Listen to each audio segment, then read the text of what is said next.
So this is Baby Taika, so this is very high Taika-ness, I think. I think this is definitely like a 10 out of 10 Taika-ness. Zero media training Taika on top of Exactly. great. Just uncut, unfiltered. Taika.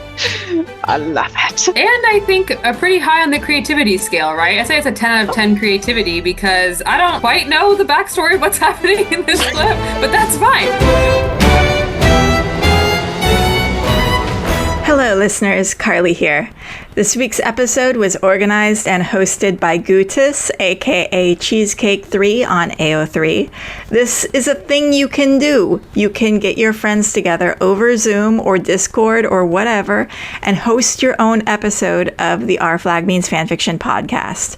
Then send in the audio file to ourflagmeansfanfiction@gmail.com. I'll edit it for pacing and put it up on the pod. No gatekeeping. It doesn't matter if you send us a podfic or a full-length episode like this. I'll put it up on the podcast for all to listen to. So let's send all our thanks to Gutis, Belle, Andrea, Alicia, and Ren for creating the Taika episode. Enjoy. Well, hello everyone. We're going to be exploring and discussing all the wild variety of art that Taika Waititi has put out into the world. And then we're going to finish with a fun vote on our favourite of his many acting roles. And possibly some interviews as well. I'm Gutis, an occasional contributor to the mini-sodes. I've sent a couple of podfics in, and I actually started doing it because of the podcast, because Carly kept saying, if you want to do it, record something, send it in. That's what I did. So if that's you out there, you should do that too, because it's pretty fun. And it sounds like that's what Belle's done. And you said that I was the one that inspired you to start making podfics. You sure did. Very good. We got Alicia. Hello, Hello. Alicia. Hi there. And Alicia is a long-time Taika fan with an almost obscene amount of interest in things T-Bone related. That's very true. I think most people know who you are. Heavy on the obscene In a great way. You're amazing. Thanks so much. My reputation precedes me, and that's not always the best thing, I guess. But in this case, I think it is. And who have we got next? Oh, Andrea. New to being a professional fan, lover of all things coming out of Wellington. And then finally we have Ren. Hello. Ren wants to inject Taika into their veins. It's true though. Yeah, same, but I could change the verbiage on that last part. Oh my god. Yeah, The obscene it has like come a in. mad leg. Blank into their blank. Yeah. Taika into their blank. Very that. What's the most gay pirate thing that's happened to you this week? So I got to my gym and we're doing a partner workout and a person from out of town was there. I was paired up with them and they opened their mouth and I immediately went, oh my God, it's a kiwi. We worked out normally, like I was a normal person whilst we were working out, but afterwards the wheels came off and I confirmed that she was a kiwi and then went off, started talking about my love of Lord of the Rings, Our Flag Means Death, anything Taika Waititi, all of the actors I know. I have an all black shirt. And I just went off on this poor woman. And afterwards, I felt a little bad. So I think I came off a little strange. But she seemed to, as most Kiwis do, take it very sweetly, very nicely. She works in Air New Zealand. That's why she was there. And she even checked to see if she was going to be working the dates that I would be traveling. So very, very sweet. She encouraged me to try move to New Zealand. She said that my kind of job would totally, I would be able to get a job there. I don't know if her government agrees with her, but it was very, very sweet. And I just kind of went off and went crazy and told her about Reese coming into Austin and all kinds of things. Beautiful. I figure basically for the most part, I'm very pirate-like on a daily basis anyway, because I think of them being very endearingly inept, I would say. And so, I'm on the side of the road pushing my car. I've run out of gas. This is just a few days ago. I'm pushing my car, a huge Ford Explorer, by the way, shoving my car down the road, waving people, trying to get help. Nobody's helping. And I felt like that was just a supremely pirate thing to happen. That's the best I can come up with. You ran your ship aground. It did. Yeah. Did anyone help you in the end? Not at You all. all left to yourself? Not at all. No. Oh my god. I was trying to save money to not call AAA, and I did make it. It wasn't very far, so I made it. It was great. I felt very powerful in the end, so I guess it worked out. And that's also a very gay pirate, to It be is. young and powerful. So, well, I'm going to cheat on mine because mine was like last week and not this week. and I just talked about it on Gay Pirate News Hour, but I'm going to repeat myself anyway. I was just in Aotearoa visiting all the filming locations and taking pictures with one of the prop swords that Jim used and being generally immersed in the show. And that feels like I can't really be more gay pirate than that. Like I've kind of peaked now and it's all downhill from here. But at least I can talk about it for a little bit until I make everyone annoyed. Oh, that's the dream. That's perfect. This week I paid for a second lot of tickets to see Rhys Darby when he's in Melbourne, because he's going to be in Melbourne for a whole week. And I already got tickets when they were on pre-sale, and then my friend wanted to go and I'm like, well, sure, I'll go with you. So I bought 2 more tickets, so now I am going to see him 2 of the days. I mean, until you're at Belle's level of stalking, I think you're okay. Three continents. Yes. I broke the law. Very pirate. Yep. Very That's pirate. in the tagline. Do crimes, commit crimes. And it was to the song Peacock by Katy Perry. Broke the law, or Very got nice. caught breaking the law. It was just speeding. I zoned out and I was having a good old time. And I got caught for the first time ever. That sounds pretty gay pirate. Gay pirate. Yeah. Well, there we go. Well, on to gushing about Taika section. I called it, what did I call it? The Taika Waititi Awesomeness Collection. Very good. We've got a bunch of stuff in here, and pretty much the idea is everyone gets to open up a discussion about their favourite thing about Taika, which, obviously we're not going to cover everything that we love about Taika, but, at least we have a few little chats. I guess I'll say I'm always the one talking, but I was introduced to Taika by my sibling when we were on our way to Aotearoa on the plane and Air New Zealand. So they had his work, and she went through my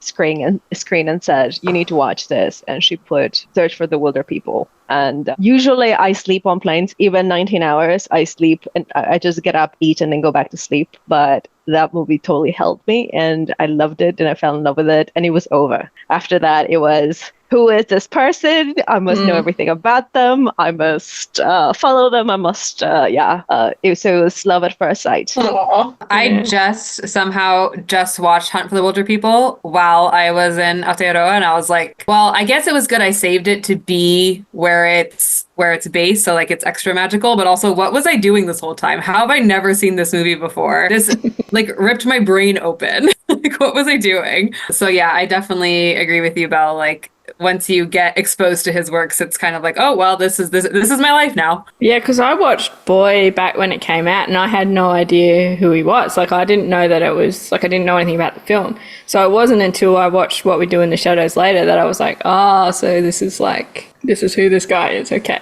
We've got so many things. This is a problem. I probably left too many things in the doc. There's so many things. I can't pick all of them. Yeah, exactly. I mean, I think, like, just to stay on our favorite things for the moment, I think my favorite thing is not necessarily his work by himself, but the collaborative spirit in which he does everything, and like bringing his friends along on all of his projects. And you can really feel how well they all work together. I mean, obviously that's reflected very strongly in Our Flag Means Death, but in all of his works, like the having those friendships kind of seep through and all of his works is just really, I find that really amazing. And I think it makes his work so much better. So yeah, that's my favorite thing, I think, about what he does. I totally agree with that. And I think that it also says a lot about a person if you have these relationships that go, 20, 25 years, and these people are still willing to work with you. These people want to be together with you and collaborate and be creative. And I just think that says a lot about him and a lot about the people he chooses to surround himself with. Yeah, that's true. Also, like, I think probably for me, something that I really admire is kind of related to that, which is how he he's kind of used his position that he's gotten into where he's been successful, and then he's like, he deliberately chooses projects and chooses people to work with where, like Indigenous people or like, different like kind of minority groups or anything that's like a bit different to your mainstream, and like kind of pushing the boundaries of what people let you do in mainstream stuff, which is like, I don't think there's anything really that you can do that's like more powerful to like change our culture than to do that like to use your influence to make these projects happen that would otherwise just not happen. And Our Five Minutes Death is definitely, I think, counts as part of that, 100%. Absolutely. In addition to that, I think he also has a very good sense of when he needs to step back, be the person that holds it up, that finances, that helps, that produces, but also saying, this is not my story to tell, so you go ahead, this is yours. When he was coming up, he had a lot of help from mentors who were doing the exact same thing for him. So, he had Meritamita in the beginning, and she was huge as not only a woman filmmaker, but a Maori filmmaker. She was a big mentor for him in the beginning. And then carrying on with that, you have Bird Running Water with the Sundance Indigenous Filmmakers Project. And they really helped him get started. He said, I know in quite a few different interviews and things, that if it hadn't been for Bird, he wouldn't have gotten into Sundance. He wouldn't have gotten that initial Oscar nomination that got him where he is today. And so I think he's really big on making sure he pays that back into the community and with other Indigenous filmmakers and, the kids that are coming up, the next round of kids and groups of people that, like you said, wouldn't have otherwise had an opportunity to do this. And that's a big deal to me. I think that's wonderful. That's one of my favorite things about him too. Yeah, it's almost the complete opposite of what's happening in most leaders today. Not naming names. Pretending that they came out of nowhere. They just came out of the ocean and clothless and just built their own everything from scratch, which they most decidedly did not. But also when they go, I'm going to step through that door and then I'm going to bulldoze it shut behind me. I am going to make sure that nobody but me is at this place, and which is the complete opposite of what Taika does. He's very quick to sell himself short, but he's also, it's either, there's no sort of in-between. I'm very bad at wording things. There's no really sort of in-between. It's either, I'm going to put myself down, I don't think this was good enough, I'm shit, to I'm the best around, like, I got this award. He has a very interesting way of talking about himself, and I have to not disagree, but he might say he's a lazy actor, and then it's kind of like, well, are you saying that because you don't have to try? It doesn't just come out naturally? Are you just being yourself in like all sorts of different instances? Or is he just putting himself down as in like, I don't know, he feels like he's not doing enough? Who knows? It's probably a bit of both, really. Yeah, because I know, like, when he talked about like his role of Ed specifically, right, he was like, oh yeah, I did it because they let me do my normal accent, I have to try very hard. But like, that role is so complicated, and I don't think there's really anyone else that could have done it justice, to be honest. I mean, it's him and Reese together, obviously, but that's very challenging acting work, and that's acting work after not acting for a long time, mostly being behind the camera. So yeah, he definitely is magically good at everything, whether or not, that's how he perceives it. That's certainly how I'm seeing it. Yeah, and even in his Norman Lear acceptance speech, he went, I don't know what I'm doing, guys. Like, as he's getting an award for best producer ever in history, and he goes, and by the way, none of us do. So he definitely has that type of delivery. He's just so versatile in the way he interacts with humans. Like, I think that must be just the way he is. I mean, he's had a lot of shit growing up, obviously, and a lot of people have, but, he's turned a lot of things around, not to speak on his behalf, but I feel like he's turned a lot of things around quite literally from poison into positivity, while not shying away from the negative stuff in any of his projects, but he may make fun of it in a certain way. Part of what he's doing, or part of what his whole thing is that big Leo energy, like such a Leo, like to the nth definition of like, oh, you're so outwardly charming, you're so good at different rooms, different people, different whatever, but underneath that is a sense of like trying to find yourself, right? I mean, that's true for a lot of people outside of just being a Leo, but I do see that as like big Leo energy. And it's really interesting, actually. Earlier, I was just watching some of his earlier interviews, and it's really interesting to see how he speaks or interacts with the interviewer. Back when he was first starting out, in his first projects and all that versus you fast forward to 2025 or 2024 content where he's talking, it's actually quite different. I don't know, I think he's just mastered the art of peopling. Yeah, definitely. He's also come into his own. Like he's more comfortable with himself, with his skin. He's embraced being a sex symbol. Thank goodness. That's all. He's embraced who he is. He's embraced the way his mind works, how he goes into beautiful tangents that makes everybody happy. And I think that's definitely an age thing. As you get older, you start shedding some of those what if I say the wrong thing? What if I look the wrong way, etc. And you just kind of go, this is it. This is what you get. Yeah, I'm finding that myself. Like, as I grow old, I'm a completely different person than what I was 10 years ago. Absolutely. Well, that's a good thing. It's great when you don't want to be someone who just goes through life and just doesn't think about things and doesn't improve their lives. You know what I mean? Yes. You know, he really has, like, you know, I feel like he's really tried to work out how to interact with, like, media and social media. And, like, I know he's not really on, I mean, I'm not someone who uses social media, but from what you guys have told me of stuff and, like, I've seen old tweets and stuff, it sounds like he really has pulled back for, like, his own, you know, mental health and stuff, just not to have to deal with a lot of that, which is good because it sounds like it's a bit intense, like, because he's been on such big projects. It's like, who wants to deal with that? Right. I think it's really interesting. There's a perception of him, I feel like, both inside the OFMD fandom and outside of it, that he's kind of full of himself, or like he's, you know,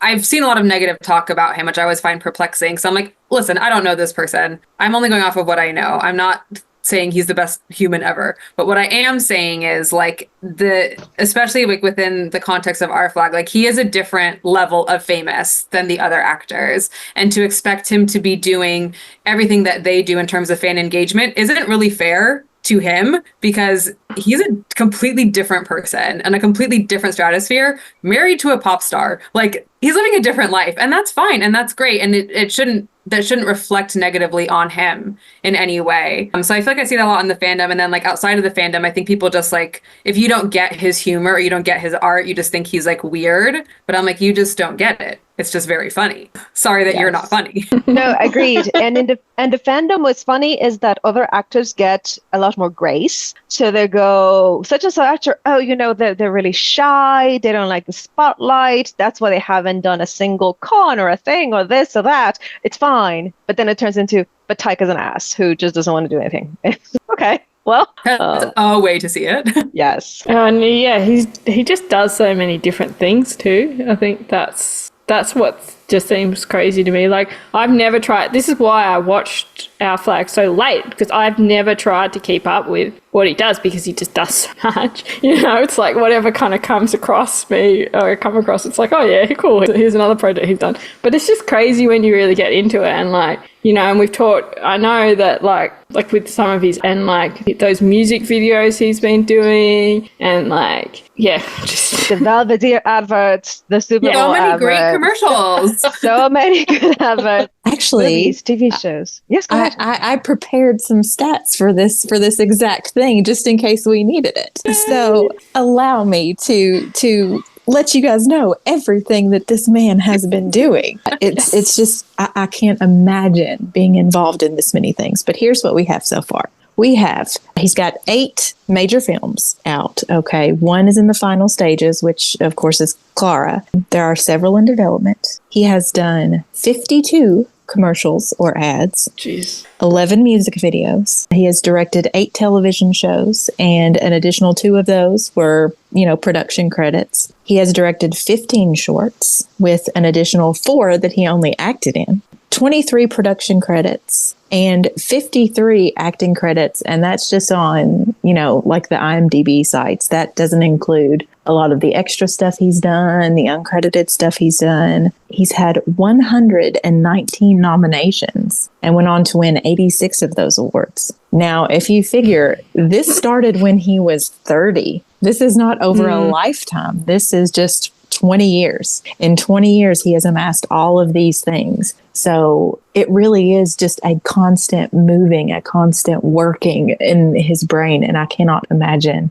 living within that. And so to try to compare a person with all of this going on, half of them being controversial in one way or another with a fandom or with a subject matter or whatever. So he's got all of these different arrows coming at him from all different ways to, maybe actors that we're just starting to see, brand new people. I just think I agree with you guys. It's kind of an unfair comparison to make, but that's quite a bit to get done in 20 years. I think it makes me feel like I need to step it up. No, I was just thinking that. I was like, damn, I've done nothing. I have no awards. And yeah, particularly I think because I feel like he's my impression is that he's kind of tried recently, like since, like the last couple of years, he's really tried to kind of pull back to a more sustainable level rather than just like do everything at once. And so like I think sometimes people see that and think that he doesn't care about certain projects or something, and it's like, he's just trying to look out for himself. Well, yeah, and can you imagine caring about something super deeply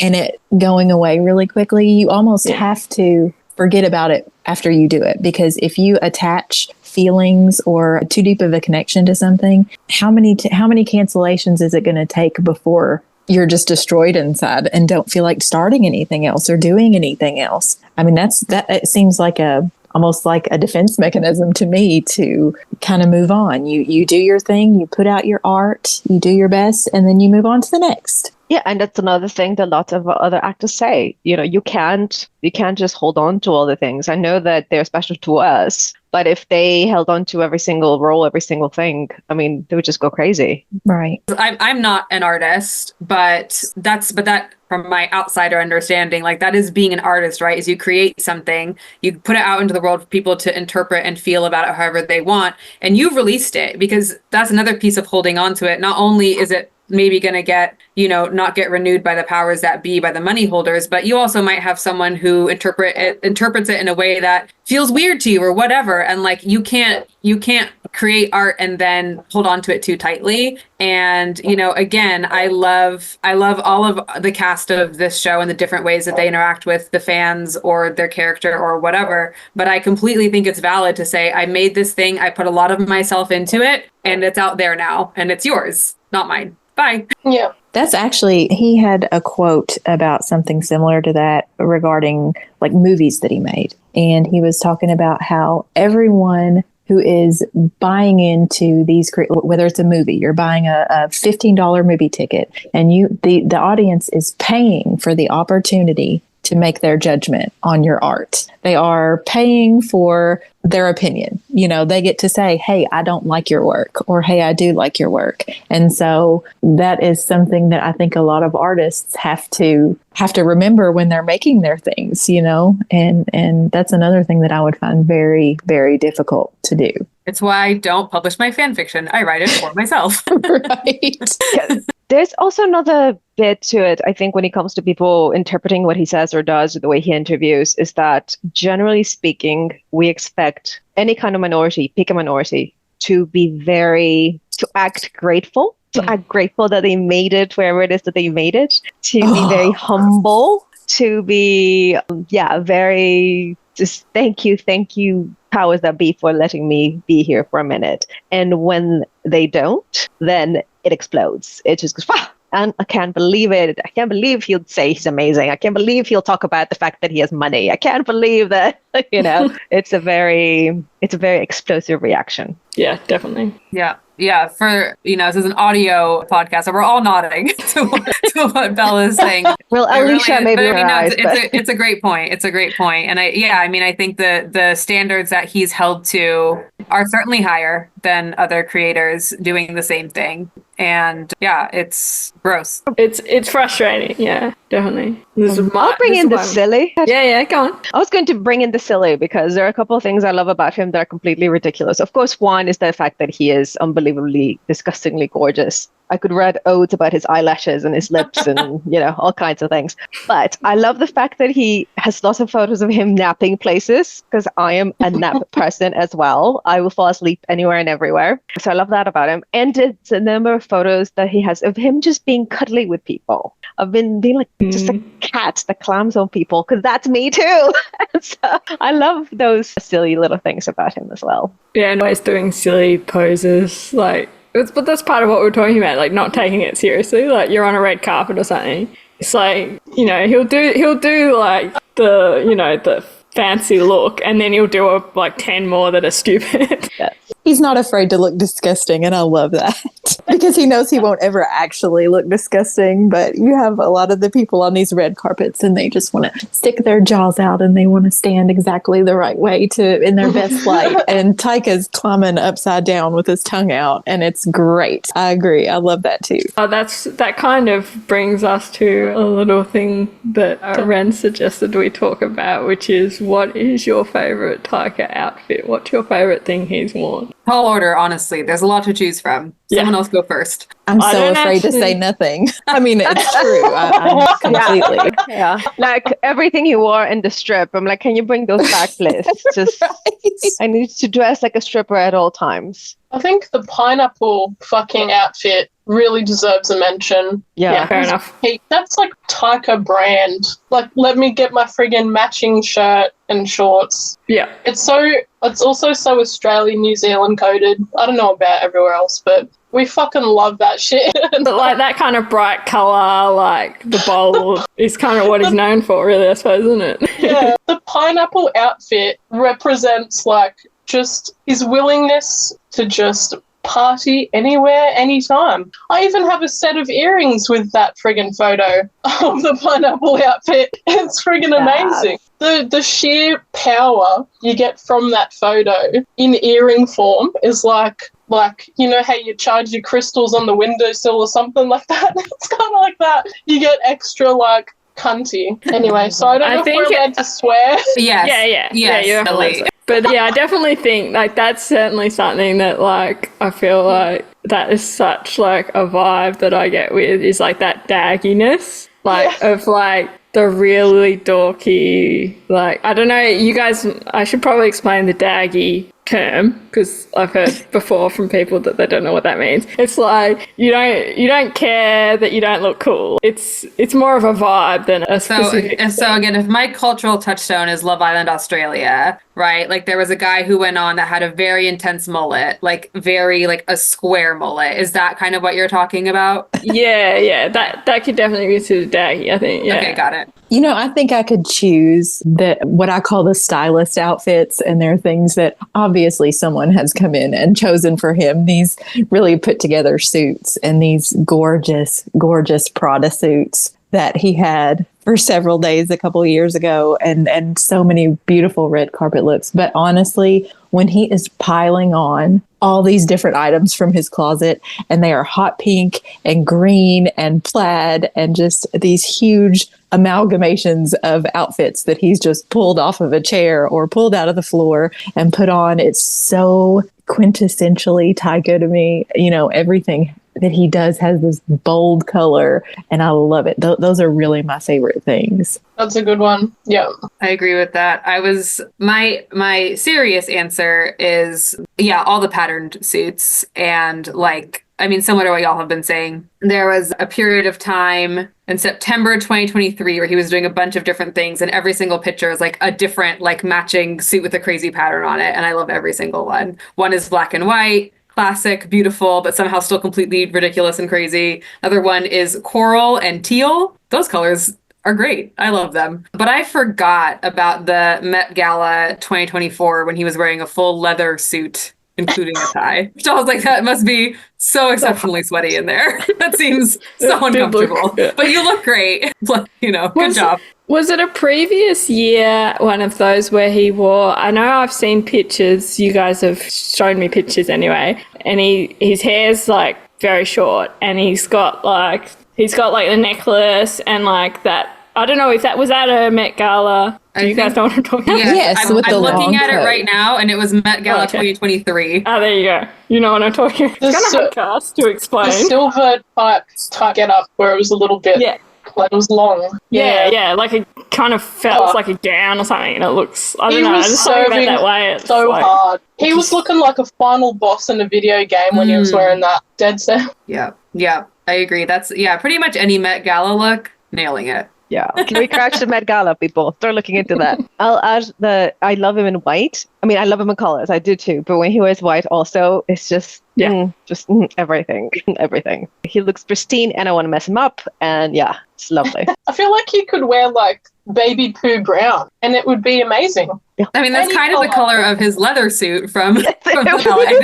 It is a pretty solid brown. Yes. And he still looks great. Again, sweaty, but great. And I'm surprised he even accepted that leather outfit after spending how long in Ed's outfit? Like, geez. You would have thought he would have been like, hell nah. I just spent so long in that leather getup. I'm not doing that. Sleeves only from now on. You know what else? The fashion. The puppy interview outfit, also one of my favorite things. Absolutely gorgeous. Absolutely open in the front. Perfect.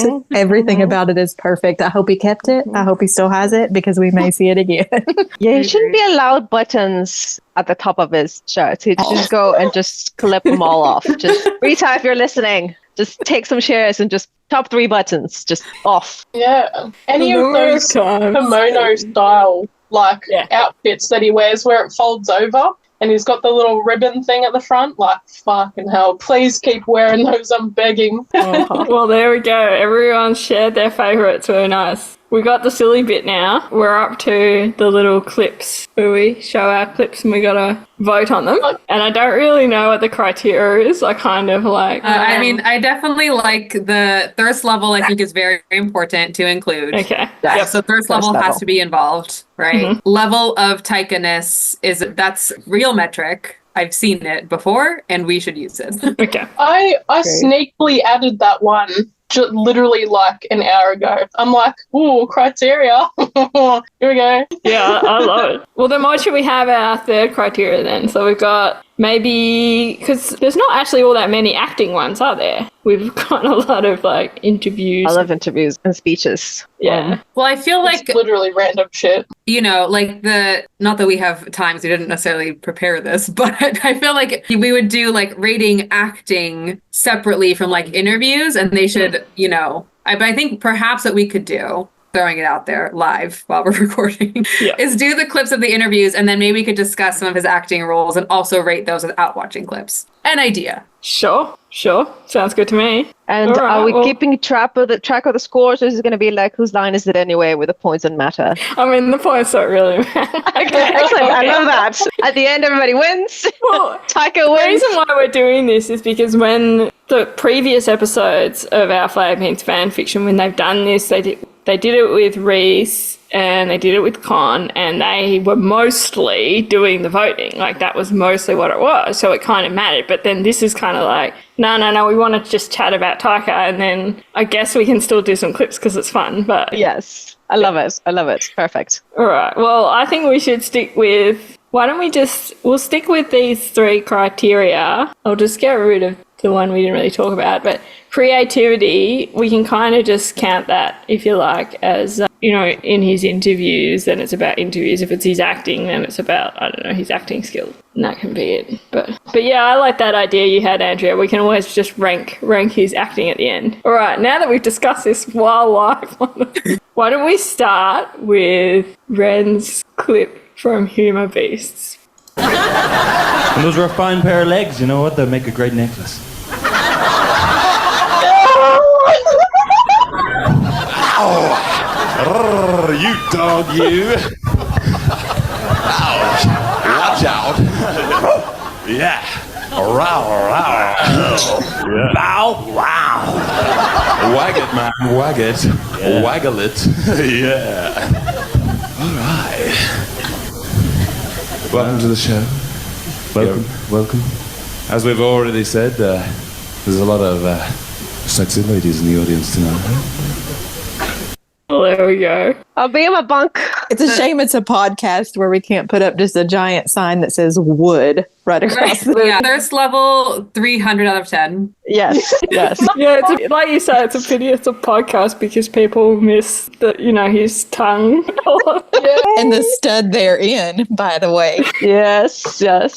All the microphone handling, I'm enjoying that. Yep. I think the swag was my favorite personally. What that says about me, I'm not sure, but we all love Taika's tale. Let's face it. Just a great choice, I thought, this one. Because I hadn't watched any of Human Beasts, and then Ren suggested this, and I'm like, yeah. So this is Baby Taika. So this is very high Taika-ness, I think. I think this is definitely like a 10 out of 10 Taika-ness. This is him. 100%. It's him. Zero media training, Taika, on top of his great. It's just uncut, unfiltered Taika.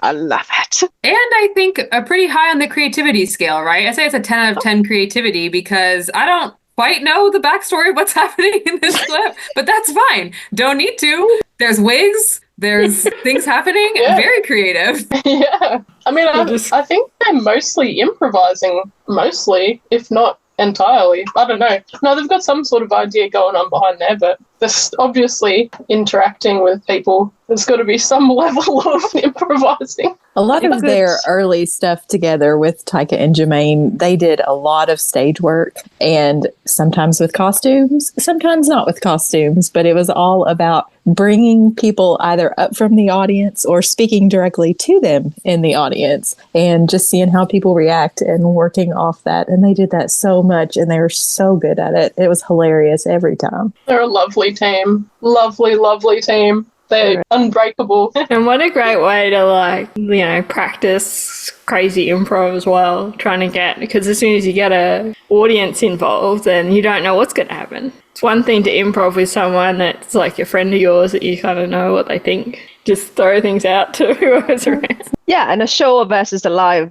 audience situation, a show where you can cut things like poor Carl is going to have to do with this thing, and then somewhere where it's just what you say, it's just out there and you can't take it back. It's wonderful. We're all nodding again, even though it's an audio video. Right, next one. Let's go. Oh yeah, here we go. Here's one of mine. This is him in a recent interview when he was referring to an old tweet of his, which I actually found Alicia posted that, I think, for me, so thank you, because I'd never actually seen the proper tweet. But here it is, and I'll try and share the thing you can see.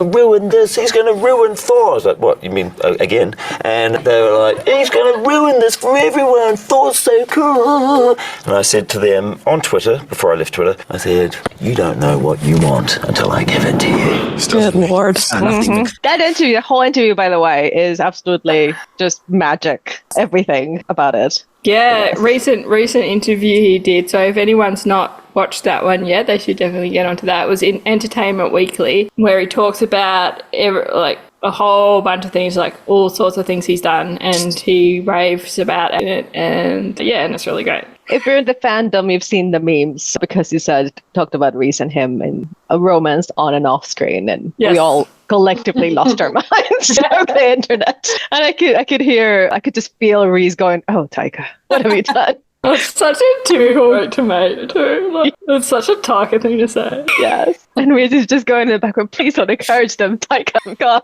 I think that one for Thirst, I'm going to give it a 250 out of 10. A little lower than the wig and tail wagging, but still, you don't know what you want until I give it to you is, Yeah. Yeah, I'm going to go and give it a 250. That's why it gets 700 out of it for me, because I'm an extremely subby sub. So I'm just like, yes, please. Okay, I'll average our answers to be like 500. Sure.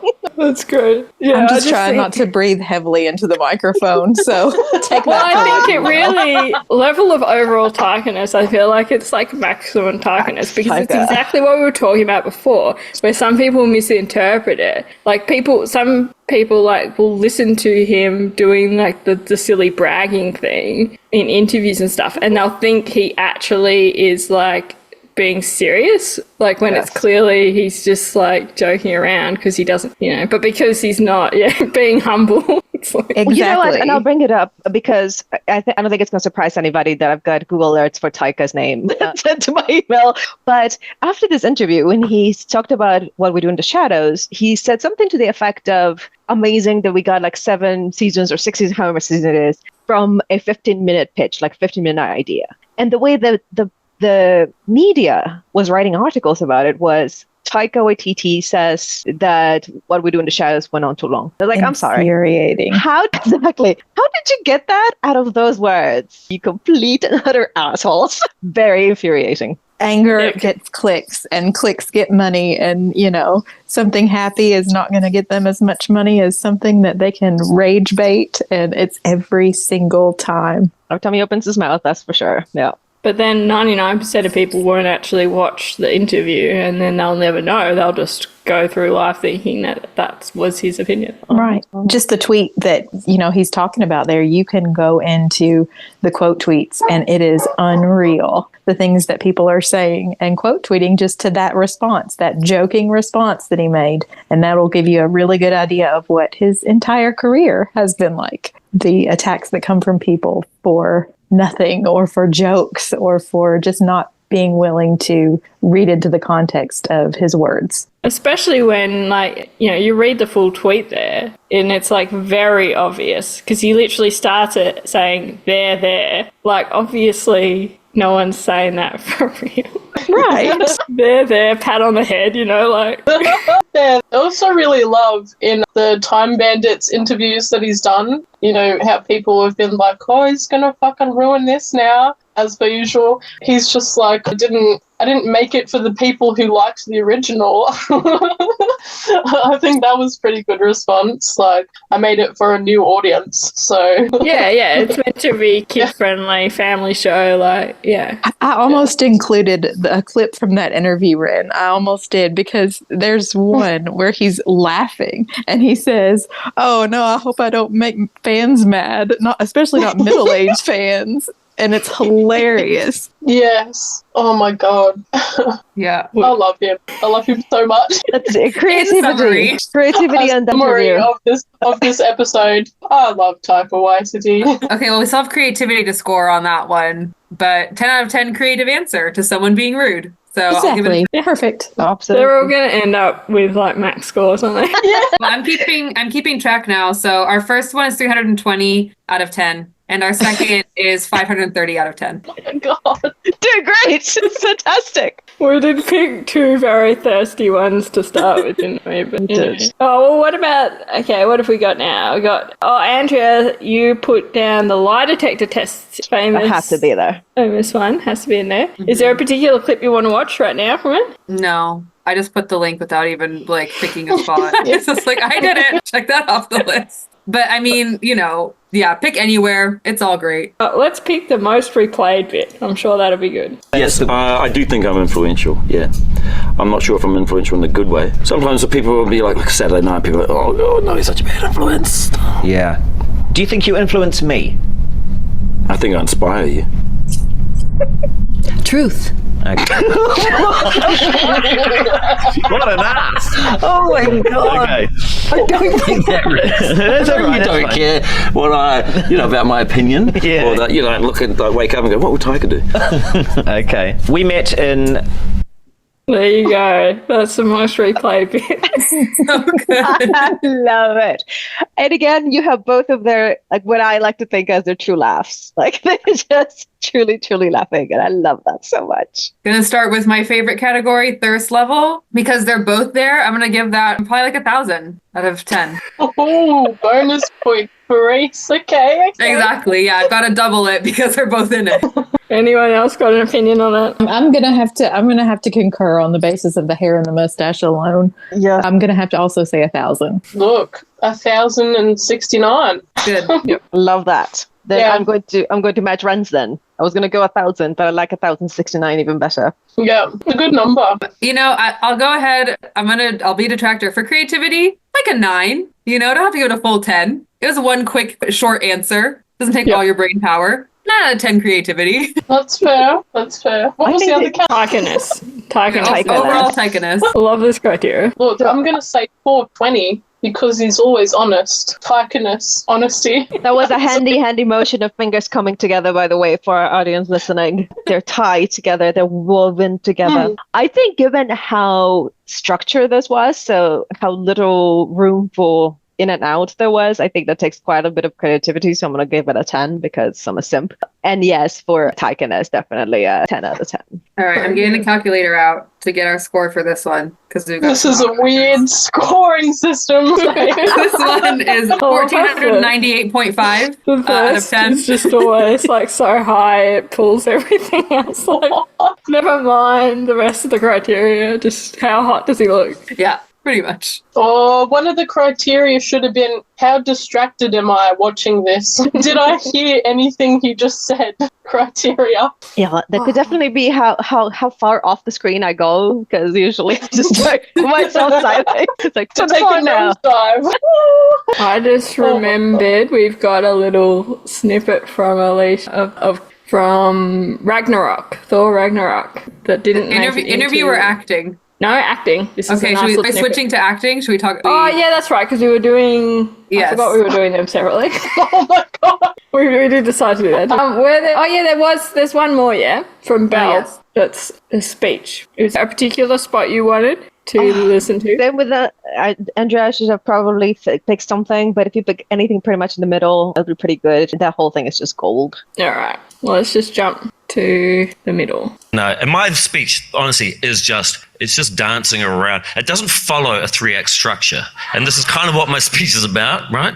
I think the word diversity is wrong. I think that the idea of diversification of the screen is not quite right because it's actually confusing everyone. And what's happening is we're mistaking that for we have to include a person from every single race and every single background and every single part of the human experience in every show or everything that we make. That's not reality, and it's not authentic. I never grew up with a group of friends where there was someone who represented every ethnic group in my group of friends. I don't know who the hell grew up like that, where it's like, okay, we'll wait for my Chinese mate to turn up, and then my black mate, and then my Asian. I mean, it just didn't exist, and it's like cool when you see it like once or twice, but that's just not reflective of like how people grow up. And so like, for me, the idea also, like, what's really hilarious is the teleprompter is just like going up and down trying to find what I'm saying. I forgot to tell you, I'm not reading it. You could probably cut it. Yeah. Sorry, I got too like. You're like, I want to see what he does next. Where was I? If you need to cut some of that out, Carly, I don't know how long I left to go for what happened. He's so right. He's so right. I agree with everything he said. Taking us off the charts. Oh, Taika, 100%. Him having a conversation about a teleprompter. We're going to give it an 11 out of 10 for Taika. I was going to give it a 3,000. I love it. Because it's just like, I just love that tangent. Like he's, it's that thing where Reese does this too a lot. Like on the Crypto Factor particularly, like he'll start talking about something seriously and then like same with him in here. He's talking about it seriously and then he obviously like decides he needs to lighten the mood, so he goes off on that silly tangent. Not to diagnose anybody, or those of us that enjoy it, we're just like, yes, you're talking the way I talk. This is lovely. I see you. Yeah. So for creativity, again, I think what he's saying is extremely, it's bold. And I have also seen a lot of bad reactions to what he's saying, so that's great. So creativity, of course, I'm giving it a 10 out of 10. And then thirst, I mean, come on, let's face it. When does he not look like something I want to stuff in my mouth? Not like the favourites. We were talking about his favourite outfits though, and we've not seen any of those bright in any of these ones we've watched. He's wearing like, the interview, but like the performance rather than the normal clothes. And the curls are gone. So I'm going to deduct another 20 points for that. So it's only going to be 815 for me for first. Okay. I do have to say the crochet shirt he has on under the jacket that we see here is amazing. And it's gorgeous and it's short sleeves. And also... at the beginning of this clip that we did not get to see for the thirst part on my behalf, this clip actually begins with him speaking Tadeo, and that is, we're going to go ahead and knock that up to a 1,500 for me personally for that reason. You know what? You're right. I take it back. All right, I'm going 1,550. It's a pity he's wearing the big coat over the top. Because I didn't even notice that he was wearing that crochet top. I love it. Oh, it's so good. I should have picked that as my favourite, actually. Yeah.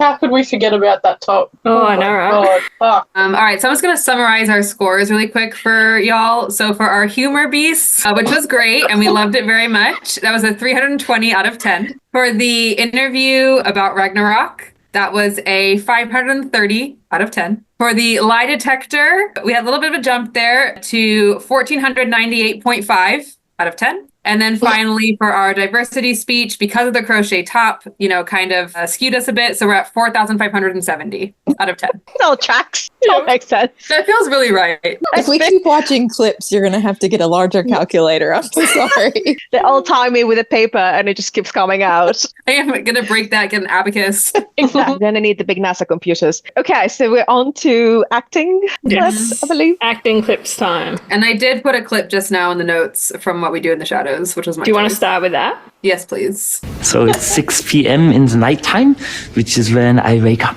This is always a really scary part for me.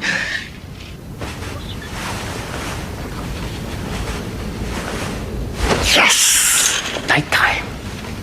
So now I'm going to wake up my flatmates. I really love living in a flatting situation. Wake up!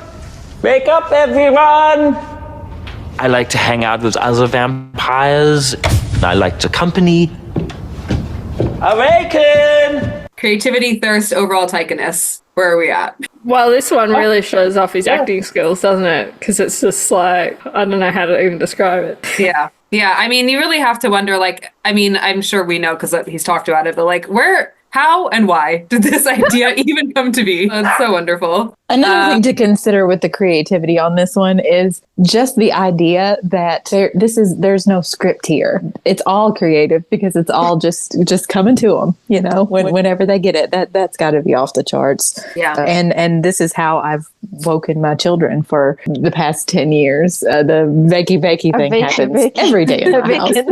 Well, and then when it comes to acting, do we see the Taika that we've seen in interviews and stuff is this an actual acting? And it is actual acting. This is not the Taika that we see in, the wild, I suppose. Yeah, exactly. That's one of the things that's impressive about it, because he's always saying, I'm not really an actor and I'm not but then you see something like that and he's doing a whole, everything, the mannerisms and just, yeah. Yeah. I'll wait to tell you all the scores when we're done. But as far as thirst, I wouldn't say it's my thirstiest because he is coming off quite sweet and innocent, which is very cute, but not exactly for me. Maybe for Belle though, I know you love to mess them up. So maybe for you that's kind of your thing. But for me, I will give it a normal 10 out of 10 for thirst. Normal. Open to other opinions. He's a vampire, which ups the thirst for me. A vampire since I was a child. So I'm gonna give it a 250.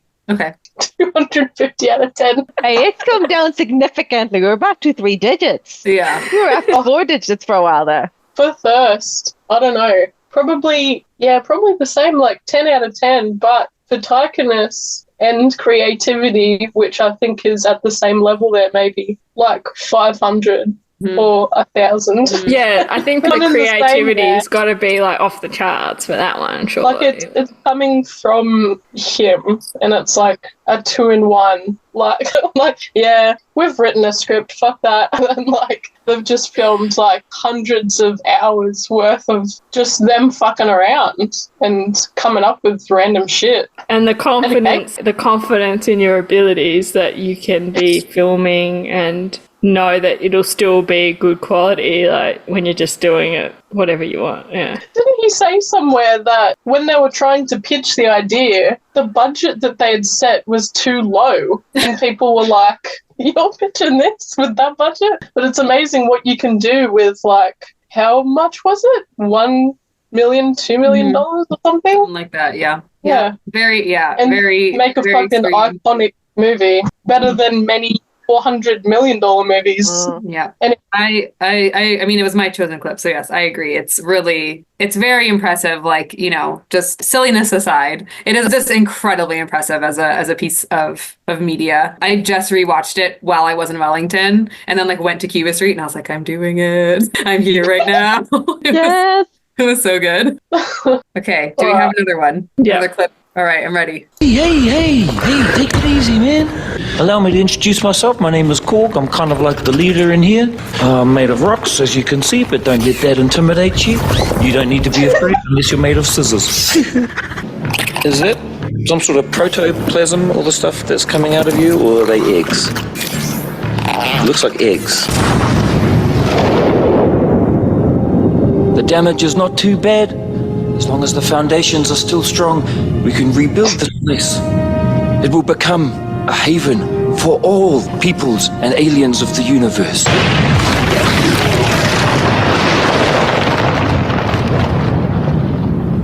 Now those foundations are gone. Sorry. Lovely, Alicia. Lovely job. Very good. I Great think little nuggets of what makes Korg so good. So good. I think the thirst is a tricky one, right? Because that is a rock creature. And it's the silliest accent. Right. Yeah. Extremely. I think in terms of like, you know, if I were imagining myself with such a creature, sounds painful. I'm gonna have to give it a 5, and I am sorry about that, but I'm gonna have to give it a 5 for thirst. I am going to actually have to withdraw my opinion because I have seen the making of, and the outfit that he's in for the making of this is quite high, actually, on my list. And so I'm just going to refrain from joining in and picking this. No. That counts, and we want a number. Yeah. If we're including the making of and the outfit that he's in the making of, I mean, I'm going to have to do like a solid 700 in that. Okay. Yeah. That's valid. You know, he is rock. You are correct. He's also very, very large, and he's wearing very little clothing. So I'm going to go ahead and give it a 12, even with the rock. By the way, with the accent, he's talked about this in interviews, as I'm sure we all know already, but that he kind of goes with the big bouncers in Wellington that are huge guys and have these tiny little voices and are very sweet and very polite. Yeah. And I loved it so much. There is very a accurate, clip, by the way. There's a clip in the Discord, if anyone has access to it also, where he talks about the beginning of Korg and how it starts out as Reese rather than the bouncer. It was Reese to begin with. That's so funny. Yeah, I can put that up. I do have it right here because you just posted it before. And then, like, Korg didn't have a voice, and so I started I actually started kind of giving him more of a Reese voice. So it was like Reese Darby's voice, which is a bit more kind of chirpy. Yeah. And, he's kind of going to sound like this. Oh, get out. Hey, how's it going, man? Yeah. Oh, my name's Korg. It was going to be a little bit like that. And then I started like, messing with it and found the kind of more gentle sort of tough Auckland bouncer kind of voice. So it's very colloquial and very New Zealand. And New Zealanders get this accent. They understand that everyone knows someone who talks like this. Yes. But his first attempt was Reese, hey? So good. Okay, so with that context, what are we doing for creativity and overall Taika-ness? I feel like Taika-ness is pretty high. Yeah, definitely high Taika-ness. If I remember correctly, there were not a lot of lines for Korg in the beginning. And he just added more and more. Yeah, he just started saying kind of whatever he thought would fit in there. It's extremely Taika. The ones I added to that clip were the most Taika to me personally. The eggs, out of control. Yeah, thing. maximum Taika-ness. Like, if it's anything to do with slapstick type shit, you know, like how he's just like, oh, you know, the foundations are still there, etc., and then it blows up, and then he's just like, oh, maybe not. That's like really the timing, yeah. Really like Monty Python type shit where it just fucking follows through with a slap. Like, so good. Maximum Taika-ness, that one. And then I think also to everyone's point, creativity. right? Went from not a lot of lines, made up a bunch of lines, eggs, to, yeah, that's great. Okay, very good. Do we have any other clips? Yeah, I picked one out from Boy, and then I actually watched the commentary that he did yesterday. I only just watched this yesterday after I'd already picked the clip, and this is actually the clip where he first, like, in the commentary, he really didn't want to watch it, and he, like, starts making up a song so that he doesn't have to watch it. And I kind of felt bad that I picked it out, but it's because he's, like, such a good actor in it, and it's like, so yeah, so not so much funny, but shows off his acting skills. Oh, shit.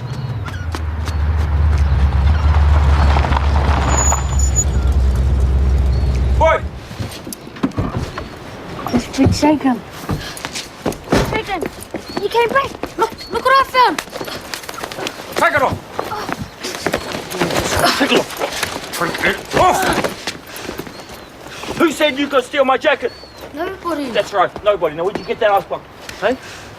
Where'd you get the money for the icebox? Answer me. Where did you get that icebox from? Ellerman! What the hell is your problem, bro? What's wrong with you? I'm teaching him a lesson. Oh, he's fine. You're the one who needs to sort it out, bro. He needs to learn about not stealing.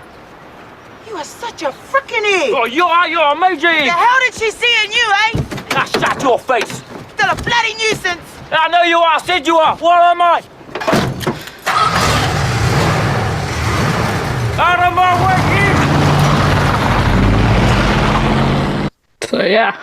What a film. And it's like... Yeah. So one of the things that I love about Taika is that his things generally tend to like make me strip in an emotional gear often, in terms of 1 second I'm laughing my head off, like just falling down laughing, and then the next moment I'm just like about to just burst into tears, and then 5 seconds later I'm back to oh my god, this is so fun. Like it's just, and he does that so well. Our Flag is Boy, Hunt for the Wilder People, Jojo, like you name it, he does that really well. Yeah. It's very disarming to the audience to have those beats happen one right after the other. And I think it leaves you more open to one when you have the other, you know, to like a light and dark thing. And it works so well. And I feel like that's such a big part of his tone and the earmarks of one of his projects. Yeah, like you kind of get to that relaxed state. And then they hit you with something. Yeah, I think I recall someone compared it to being punched in the gut repeatedly. So it's like he has like two spectrums, one to the other end. And somehow, I mean, Boy is my favourite movie, and it's also still my favourite example of what he does. And he manages to balance it so well. Like, I don't think I can sit here and call Boy either a comedy or a drama. It's like a perfectly balanced depiction of perhaps what someone would feel like in their childhood, you know, idolizing people who behave poorly and just fantasizing. And it's just a really perfect movie. I could talk about it for so long. 1 bazillion out of 10 movie. His performance, everyone's performance in that, even though they're just literal like kids and everything from his hometown. Just amazing people involved in that movie. I could watch it every day, as much as it hurts to see some of the stuff in that. Yeah, 100% fucking love it. Yeah, he's talked a lot about how kids are great and then adults mess them up. And I think a lot of his movies reflect that. Movies are made almost from the perspective, or definitely with a look from a kid. And also that I think that also reflects on the mood changes, because when you are a kid, everything is very polar. Everything, your emotions are very high. You're super excited, you're super sad. Everything is very raw, very big. And that's what you get as an adult watching his movies. So that's an incredible talent. Excellent description. That was so good. You're exactly right. To both of your points, like the creativity to tell a story that can speak to almost everyone's childhood experience while being a very specific story of a very specific child in a very specific culture, but still be so relatable. I mean, yeah, that the ability to do that, I only wish that I could have that power to speak to people in that way. You know, definitely 1,000 on the creativity scale. Yep. And it goes back to what we were what he was talking about when we were watching that clip about diversity, you know, how important it is actually that you're very specific with what you're, and that's more important than trying to make sure you like have a certain, you know, because that's getting right into it. When you get to that niche of a specific person's circumstances, it actually makes it more relatable, I feel like. And that's true. I mean, that's kind of a reason why I think a lot of us really enjoy fan fiction, you know, coming back to the whole point of this podcast as a whole. Like, you know, when you can read people's experiences that are like really niche experiences sometimes, and it can like maybe you find you relating to it in a way you didn't expect, or it's something that you didn't know about and then you're learning about, you know, and learning about other people's experiences, and then, you know, obviously you're going to have more empathy for them in the future and you're going to know more. And I always find that's kind of, for me, what I find the best fan fiction is like when you can really get people's personal experiences. And that's kind of why I think it resonates with so many people, this film, because it's that kind of thing too. It's that niche of, you know, when you get really into someone's personal like experiences and you kind of imbue that into a film, it really transforms it in a way that like a generic thing won't do. Fervently nodding once again from over here. Yeah, we're all very good for podcasting. So I'm going to give it 1,000 out of 10 for all categories across the board on this one, including thirst. Controversial. you know, when it started, that movie, I just kind of went, I don't know if I can get behind this look. And then by the end, I was like, I can get behind this look. Now, this particular scene, obviously, I want to punch him in the face. And like with a brick hard. But yeah, a lot of AFABs, you know, we have that compulsion. Oh, I can fix him, right? And it's very that, you know, like, well, I could fix him. So they can still get at least a 10 on the thirst, even though, yeah, not a great character. He'd be fun. He'd be fun for a couple of nights. And completely. Like, goodbye. Yeah. Please go away. Yeah. If anybody else doesn't want theirs, just send it my way. Well, what I really like about Alamein as well is, I don't know about everyone else's opinion, but knowing what he's based off of, like, yeah, I get it. But he somehow makes this father figure still likable in some way. And it's like, this guy's just behaved so abysmally. And why am I sitting here like, he's all right? Maybe he wants to try. Maybe it is just deep down in there. Maybe you just need to unlock it. Maybe I really like Alamein as a character. He's cool. He's incredibly charming. It's part of that because it's kind of because of the perspective, like the child's perspective, like that may kind of influence the way we see things, I suppose. Although I do like how in the background he'll be doing stuff that'll be like super clumsy and awkward, like some random spots. It's very clever because it's like, you know, there's the boy's perspective and then there's reality. Yep. It's just pathetic. Yep. Well, you can see he's really trying to. It's not like he's just being mean for the sake of being mean the entire film. You know, he takes the boys down to the beach and he's playing war with them on the beach and he's really seeking them out to spend time with them. He just doesn't know how to do that. He hasn't had that experience and he doesn't. So it's easier to find empathy for him, I think, because you see him trying, even though he doesn't necessarily succeed all the time, but we all fail at things that we try. So we can maybe see a little bit of ourselves in that as well. Well, it's the cycle of abuse, right? And I think a lot of his stories come back to that of like, how do you know, how much is within your control, how much is not, and how much intention are you putting behind making those changes, right? I mean, we see some of those same themes in Hunt for the Wilder People. We see that's pretty much the entire theme of so much of like Our Flag Means Death is, you know, breaking cycles. So I think that's something that he explains really well through his storytelling. And it's funny that you actually mentioned that over this scene in particular, because I don't know how many of you have watched the commentary, but in this specific scene, he is speaking about that cycle of abuse, and he's doing it as Alamein with Alamein's voice during this part. And he's talking about, well, you know, maybe it came from his dad, from Alamein's dad, and that's all he knew. That's how he knew to treat a child, and it is that cycle. And he's going through. He only knows what he learned from his own father, and it's exactly like you're saying. And he's speaking that over that scene in the commentary. Wow, that's a good one. Also, as an aside, can I just say how much I love Rachel House? Every time I see her face, I get so excited. I'm like, oh, I love you. Yes. Is that all of our clips? I think so. Well, I mean, we could be here all day if we're gonna go. Again, we listed some other things in the doc, but Free Guy, amazing. What we do in the shadows, amazing. Boy, amazing. The little tiny bits in Hunt for the Wilder People and Next Goal Wins. Yes. It's the same preacher. Obviously, Affleck Winslet is just a tour de force for him. Yeah, even Green Lantern. He did a good job in that travesty of a movie. And I've heard both Reese and him say kind of not so great things about Roddy Raw, which I think is a Kiwi version of Monty Python's Flying Circus. So I think it's freaking brilliant. So we'd be here all night/day if we just keep going over all his brilliance. Yeah. There could be like 20 million episodes about Taika, I swear to God. Yeah. And then I would let you guys talk after those. All right. Well, our final scores then. I'll go in reverse order. So for Boy, we have a score of 3,000, 1,000 across the board in all categories. For Ragnarok, we have a score of 10,717 out of 10. And then for What We Do in the Shadows, our score is Infinity 1,260 because of the creativity involved in that film. Oh, out of 10. It's all tracks. This is perfect. Yep. Infinity. I think we did a really good job, and I think we should probably post these scores everywhere so people